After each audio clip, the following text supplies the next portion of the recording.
It's the third major of this PBA Tour season. Dave Ryan, Randy Peterson. We just heard from Leslie. Don't count on that all day. A little ball change here. Ball change, going to a more aggressive ball.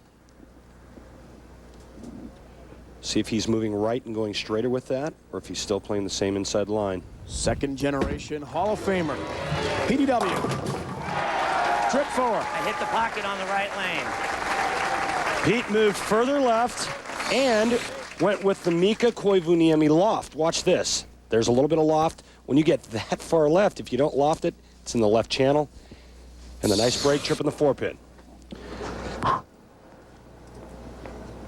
From Victorville, California, not far from where we are here in Southern California. He is inland, away from the coast, toward the desert, toward Vegas. All right. And he comes in the high. first one bad. Just get me through this one, and we'll be okay.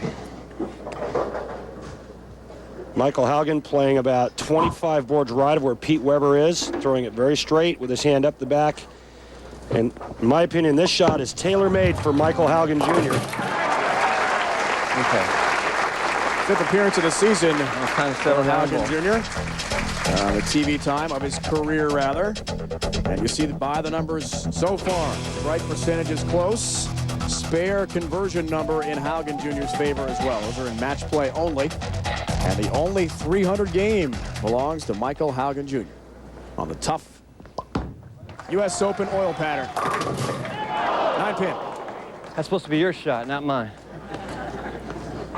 You know, when the lane conditions get tough, Dave Ryan, the best, most easiest, efficient way to get to the pocket is the straighter you go, the easier it is to get there. Throwing that big hook ball, you run into all kinds of trouble. That's why I think Michael Haugen did so well this week. And he continues to do well on the single pin conversion rate. He's perfect. His A game is straight and firm.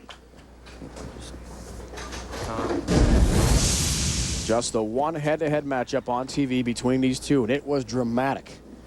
In Louisville for a title. Pete threw a 289 at Haugen Jr. Threw a 279. A great match that had some emotion and fire. Trying to adjust, and that's his best ball today.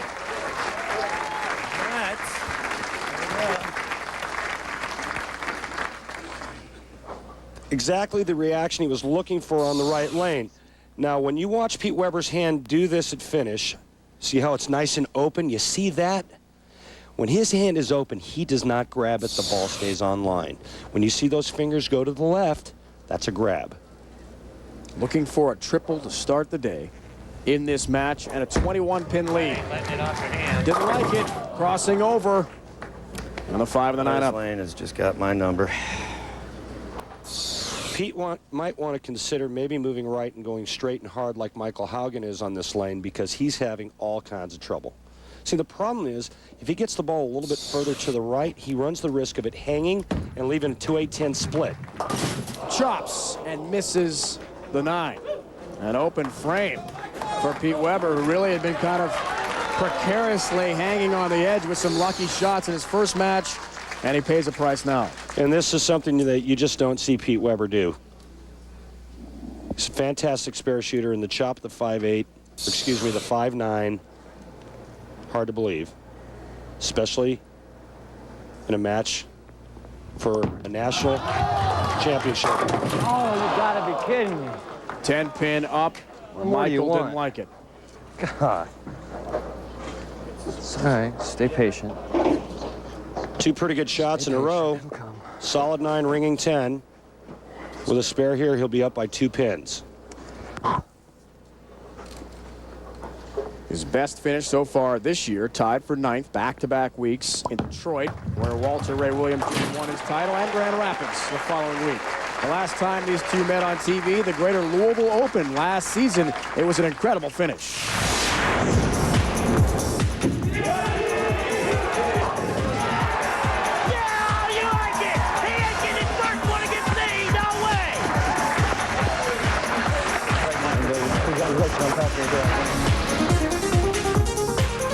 Best finish ever for Michael Haugen Jr.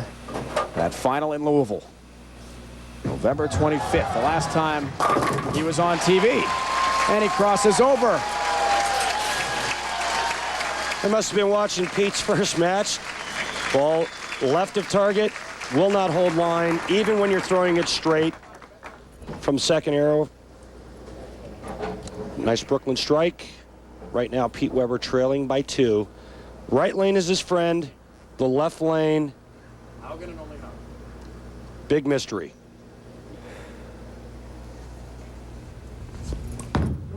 Fourth frame for Pete. Didn't like it either. Looked like it was coming in light. Had to really hustle back to the pocket. Yeah, you're right, Dave. It did. The key is it got back to the pocket. Now, Pete's looking at the left lane here, trying to figure out what in the world to do. He's got a nice feel going on the right lane. He's got the confidence level high on that lane. Left lane's a different story. When your confidence level is low, when you're unsure of what the ball is going to do, that helps you to grab it even more. Wow, I let it off my hand. Messenger, 10! Baby, right there. A nice break, rolling the 10, and Pete Weber went back to the bowling ball he used in the first game.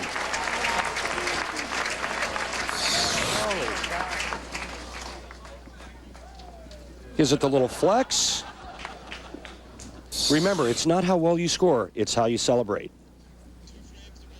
5'7", listed at 135 pounds, but solid muscle, as we saw there. Back to Haugen Jr. All 10 down to the pit, 60 feet to success for Haugen Jr.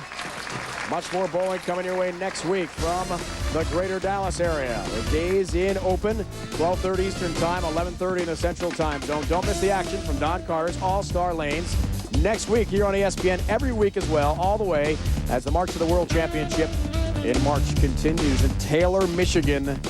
Remember, the top 8 in the points list get to the round of 16. They skip all the qualifying in Taylor. Come on, a month away.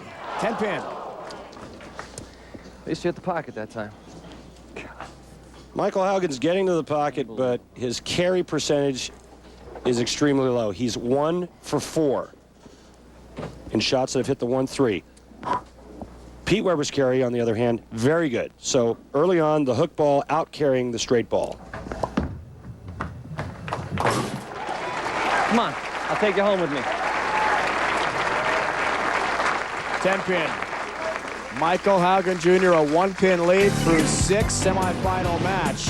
Our third major with so many tour points and so much money. $100,000 on the line to the winner from SoCal. More on the way.